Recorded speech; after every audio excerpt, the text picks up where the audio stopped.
रते देरो में पुलिस की कबाड़नि खिलाफ वठपकड़ शुरू थी वई। शहर जे कबाड़नि पंहिंजा दुकान बंद करे छॾिया। इन सिलसिले में मालूम थियो आहे त रतोदेरो पुलिस शहर में चोरी जो सामान ख़रीद कंदड़ कबाड़नि खिलाफ वठपकड़ शुरू करे छॾी आहे।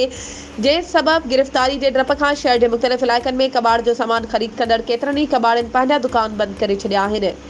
इन हवाले सां वधीक ॼाण मिली आहे त शहर में कुझु कॉटको क़िस्म जा माण्हू हीरोइनी जुआरी ऐं ॿियो नशो वापराईंदड़ घरनि ॿाहिरां लॻल पाणी वारा मोटर ऐं ॿियो लोह जो सामान चोरी करे उहो कबाड़नि खे विकिरो कंदा आहिनि ऐं कबाड़ी वरी भुॻड़नि मुठ ते इहो चोरी थियल सामान ख़रीद कंदा आहिनि।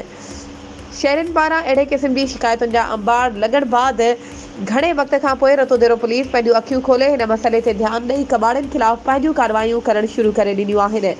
जॾहिं त ॼाणू ज़रियनि वटां इहो पिणु मालूम थियो आहे त कुझु वक़्तु अॻु रतेदेरो पुलिस इंतज़ामिया शहर जे कबाड़नि खे घुराए खेनि चोरी जो सामान वठण खां मना कई हुई, पर शहर में लोह पाणी वारनि मोटरुनि ऐं कबाड़ जी दुकाननि ते विकिरो थींदड़ ॿिए सामान जी चोरी वारनि वाक़िअनि में इज़ाफ़ो थी वञण खां पोइ पुलिस कबाड़नि खिलाफ़ वठपकड़ करे ॾिनी आहे।